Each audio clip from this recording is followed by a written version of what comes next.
Hello everyone. In this episode of Currently Penned, I wanted to show you sort of an update of my pens and inks that I'm using in them. This is my Faber-Castell Lume medium steel nib, which is still one of my favorites. And so far, I've used the Diamine Red Dragon and Sherwood Green. I've also used the Diamine Oxblood, and I'm still stuck on which one I prefer, Red Dragon or Oxblood. They're both just gorgeous. My Visconti Rembrandt with Diamine Matador. Although actually, I just remembered that I inked that up. So let me get that out.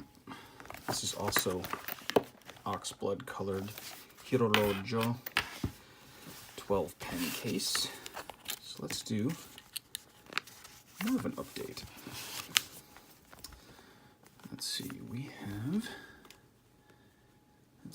where did here we go. I put the Oxblood in this one actually, so I could see. And there were some interesting results that came of that, which is, I don't know if you can see on the camera or not, but yeah, I guess it didn't show up too much on here, but on some of my other paper, I noticed it had like black edges on the Matador, and I really didn't care for that. And then I put the Oxblood in there, and I noticed the same thing, which made me realize, oh, it's probably the 1.5mm stub that's causing that. There's probably just some more collection of ink on the ends due to the way that it's shaped, and that's probably the cause of why it was doing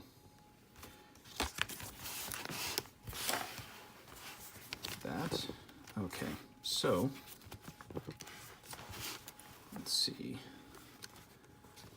We have the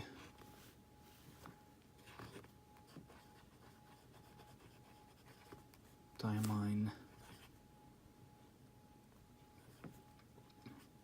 Oxblood.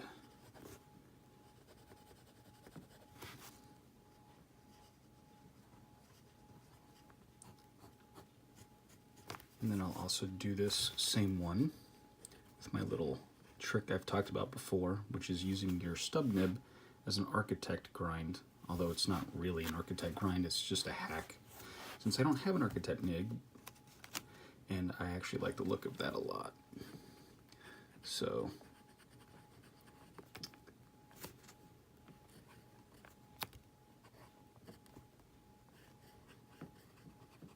I just turn the pen to the side a little bit. I can get a faux architect out of it.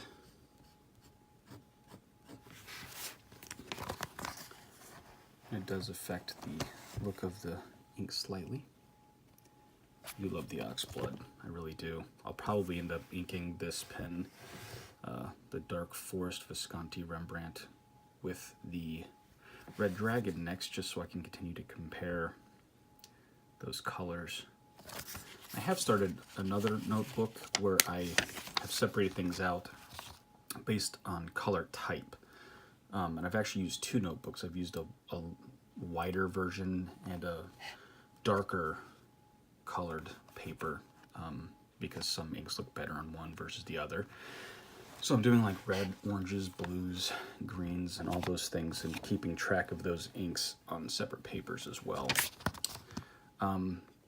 So Lamy Safari, the Yama-budo, Noodler's X Feather, and the Lamy Blue. Lamy Blue is, I don't know, it's kind of interesting.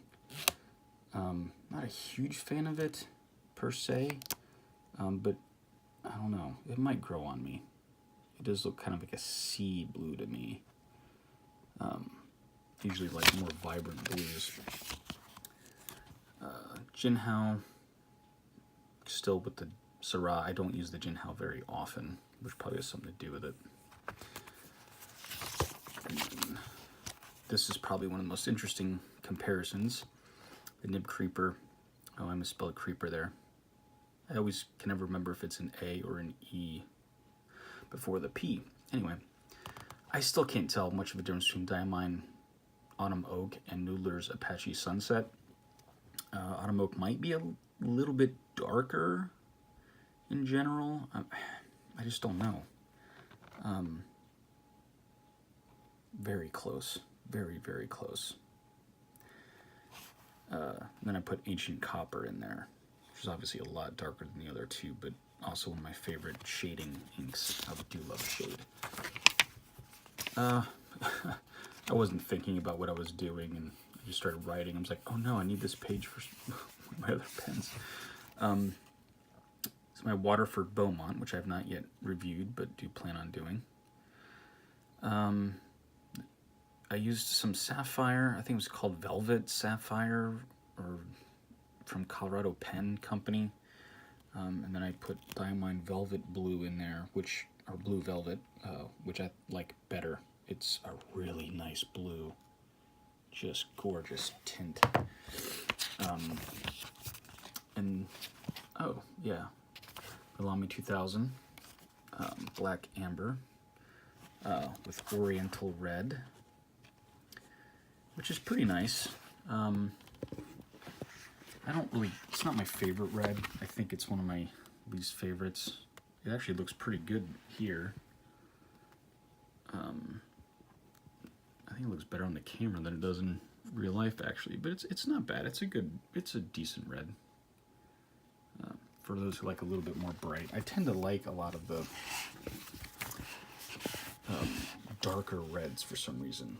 I don't know why.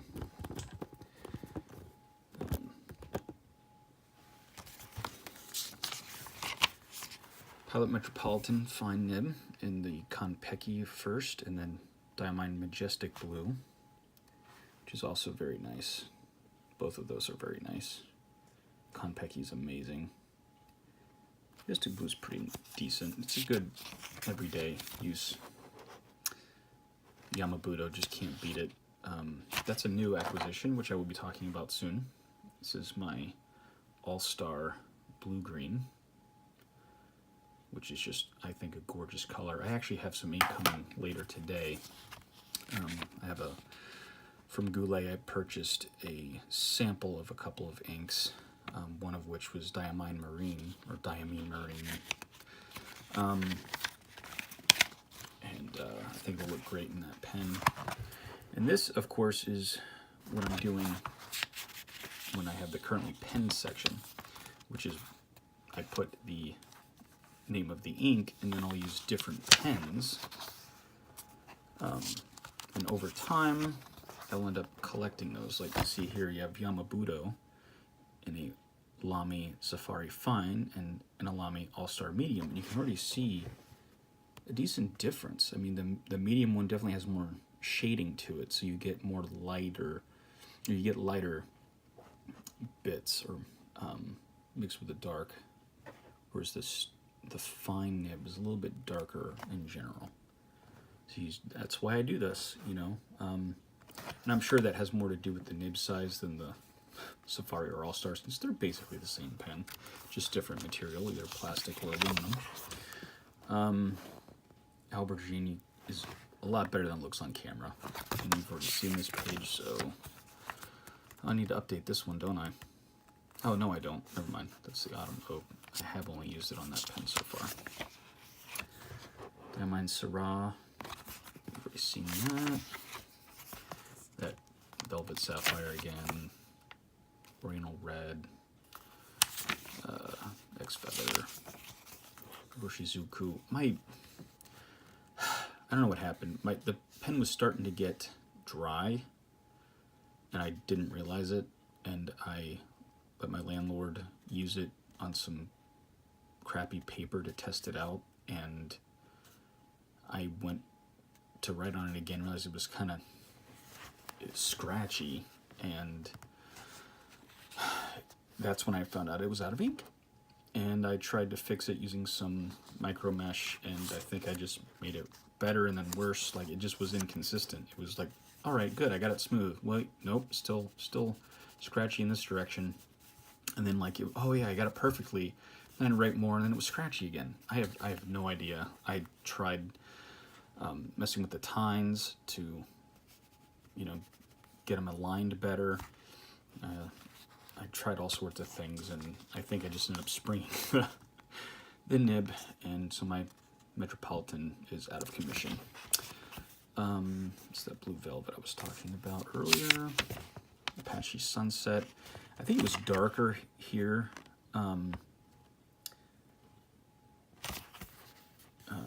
Maybe because I was running out of ink, but you still see a lot of the light in there. It's a beautiful ink. I still can't decide between that and Autumn Oak. I think I lean towards Autumn Oak. I'm not sure why. I know that on the Pen Habit, he talked about it, the Autumn Oak being Apache Sunset all grown up. A little bit more refined and less bright, I guess, is what he's getting at. I still love Sherwood Green. It looks a little bit brighter here than some other cases. It's just such an awesome green. I'm really finding that orange inks and green inks are grabbing my attention. I've never been a huge fan of the color orange.